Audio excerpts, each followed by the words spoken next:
Subscribe कीजिए मनोरंजन से शिक्षा तक चैनल को हमारे वीडियो सबसे पहले देखने के लिए। चलिए शुरू करते हैं। दोस्तों नमस्कार, हाजिर हैं आज एक बार फिर आपके प्रेम और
कई चचा थे, दर्जनों चचेरे भाई, कई सगे भाई, बीसियों नाते के भाई। एक चचा साहब राधा के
मेरे मौसेरे भाई जो इसी रियासत की बदौलत मौज उड़ा रहे हैं, कविता कर रहे हैं और जुए खेल रहे हैं, शराबे पी रहे हैं और अय्याशी कर रहे हैं, वह भी मुझसे जलते हैं और आज मर जाऊं तो घी के चिराग जलाएं।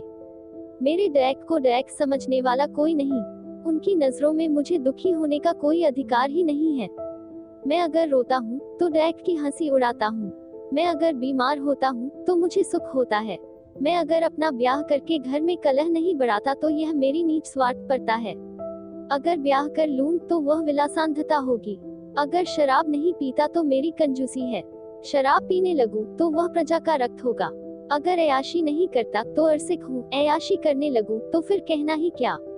इन लोगों ने मुझे भोग विलास में फंसाने के लिए कम चालें नहीं चली और अब तक चलते जाते हैं।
तो हमें सरसाम की दवा दी जाती है, मामूली फुंसी भी निकल आए तो वह जहरबाद बन जाती है।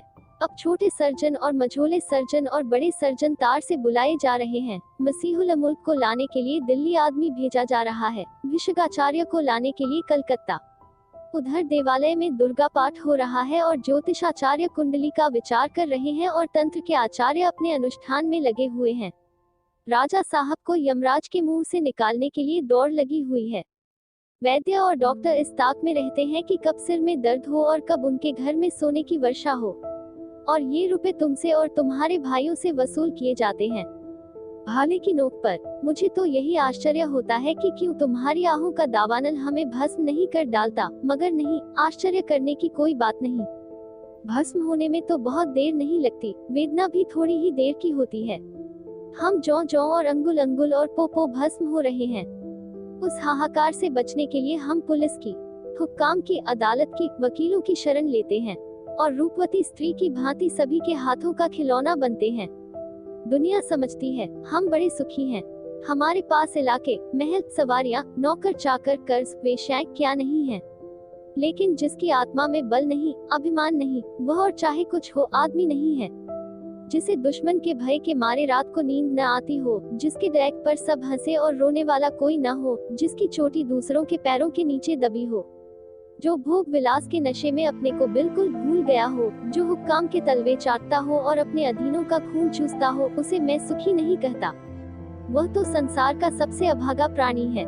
साहब शिकार खेलने आए या दौरे पर, मेरा कर्तव्य है कि उनकी दुम के पीछे लगा रहूं। उनकी भौहों पर शिकन पड़ी और हमारे प्राण सूखे। उन्हें प्रसन्न करने के लिए हम क्या नहीं करते। मगर वह पचड़ा सुनाने लगूं तो शायद तुम्हें विश्वास न आए। डालियों और रिश्वतों तक तो खैर गनीमत है, हम सिगदे करने को भी तैयार रहते हैं। मुफ्तखोरी ने हमें अपंग बना दिया है। हमें अपने पुरुषार्थ पर लेश मात्र भी विश्वास नहीं, केवल अफसरों के सामने दुम हिला हिलाकर किसी तरह उनके कृपा पात्र बने रहना और उनकी सहायता से अपनी प्रजा पर आतंक जमाना ही हमारा उद्यम है। पिछलगुओं की खुशामद ने हमें इतना अभिमानी और तुमका मिजाज बना दिया है कि हमें शील, विनय और सेवा का लोप हो गया है। मैं तो कभी कभी सोचता हूँ कि अगर सरकार हमारे इलाके छीन कर हमें अपनी रोजी के लिए मेहनत करना सिखा दे तो हमारे साथ महान उपकार करे, और यह तो निश्चय है कि अब सरकार भी हमारी रक्षा न करेगी। हमसे अब उसका कोई स्वार्थ नहीं निकलता। लक्षण कह रहे हैं कि बहुत जल्द हमारे वर्ग की हस्ती मिट जाने वाली है। मैं उस दिन का स्वागत करने को तैयार बैठा हूँ। ईश्वर वह दिन जल्द लाए। वह हमारे उद्धार का दिन होगा। हम परिस्थितियों के शिकार बने हुए हैं। यह परिस्थिति ही हमारा सर्वनाश कर रही है और जब तक संपत्ति की यह बेड़ी हमारे पैरों से न निकलेगी, जब तक यह अभिशाप हमारे सिर पर मंडराता रहेगा, हम मानवता का वह पद न पा सकेंगे जिस पर पहुंचना ही जी।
प्लीज दोस्तों, हमारे चैनल को लाइक, सब्सक्राइब और शेयर करना न भूलें। Thank you for watching this video.